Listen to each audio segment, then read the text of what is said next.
On tap, Stovepipe Porter. Hi, I'm James Knott, and this is the Better Beer Authority. Today, we are sipping on Stovepipe Porter from Otter Creek Brewing in Middlebury, Vermont. The brewery has been open since 1991, and they began brewing Stovepipe in 1997.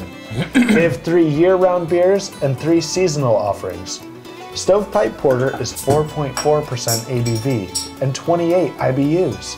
It is a year-round release. They use Nugget, Cascade, and Willamette hops.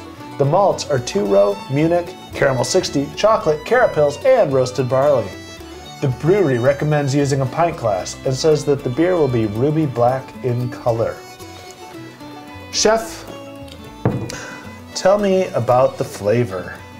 You know, you definitely you get a lot of the malt in there, the roasted flavor, the chocolate. I get some like dark cherry notes or some dark kind of fruits notes, but that toasted flavor carries all the way through and then leaves a finish of almost like a burnt taste as a finish. Joby, what are your first impressions of this beer? Like we were talking, it's got all characteristics of the porter. Nothing really coming out, slapping me in the face saying, hey, this is awesome porter or not a good porter. It's just, you know, you run into the mill porter. Mark, does anything of it stick out to you about this beer? I think that it's pretty unique that on the finish of the beer, it's unusually bitter, kind of like a burnt flavor. And we were trying to figure out earlier, at first it almost seemed kind of tinny, metallic-y, and then after a few more sips it kind of came off as more of a, I don't know, like a burnt taste, which I thought was weird because the beer, it starts out very creamy, flavorful, you know, chocolatey, pillowy, and I mean just a nice beer overall, and then it just transitions right when it comes down the back of your palate, and on the finish it just has a real burnt, bitter taste, which I thought was pretty unique. Yeah, it's got a real dry finish. Like now that, you know, we've had half a glass and I'm just sitting here not taking a drink, I got a real dry mouthfeel.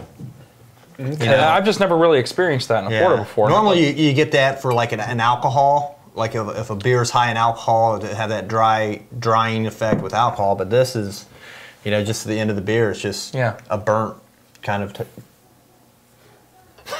What? I don't know what the last word was right there, but that's all right. Chef, would you recommend this beer, or who would you recommend this beer to? I mean, I think anybody that's a dark beer drinker, porter or stout drinker, I think this is a solid beer. I disagree with what Joby was saying about the run-of-the-mill porter. I think this has a lot more flavor characteristics, noticeable flavor characteristics that you can pull out rather than your typical porter that's going to be lighter bodied. I think this is still a light bodied, but it has full flavor that reminds me more of a stout. It's got a little bit more bitterness to it like a stout would. It's just got a lighter mouthfeel to it. I think this is a great solid beer. I give it an 8. An 8. Joby, would this be a good session beer? Yeah, to me, I don't think I would make a dark beer a session beer. Just my personal preference. If I was going for a session beer, I'd do a nice light lager or maybe even an IPA. But I mean, darker beers for me are more 1, 2, 3 and done. You know, not really a sessionable beer for me. But with the ABV, I could see somebody that loves coffee and loves that dark beer taste could definitely make this a session beer if they're after that.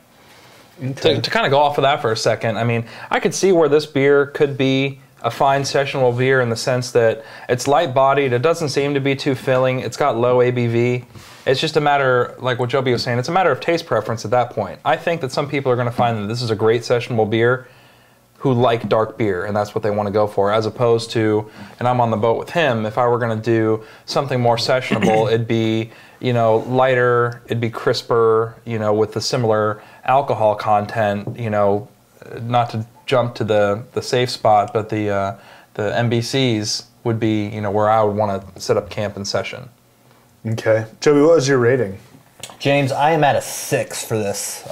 Again, starting the show, I would have called myself, you know, a darker beer drinker. But this one, for whatever reason, is just, It's all right. Again, it doesn't have many bells and whistles. I'm not picking up all the powerful flavors that Chef's has. You know, that might be my rookie palate or whatnot. But for me, I'm just at a 6. It's a good beer. If that was all that's out there, I would definitely take it. But probably wouldn't, you know, go out of my way to seek it out later. When I go back and think about like when we started the show, most of us were stout and porter drinkers, and Guinness being, you know, top of mind, one of my favorite sessionable beers. I mean, if I take this and compare it to Guinness, I would drink this as a session beer over Guinness any day of the week. I think the flavor profile is a little bit, it's just more intriguing than your Guinness. I think now, as we've done the show a little bit more, Guinness is your run-of-the-mill stout. It's got some decent flavor characteristics, but not nearly as many as you're getting from this one. Well, I gotta say, I don't usually throw out my opinion, but I think this beer blows Guinness out of the water.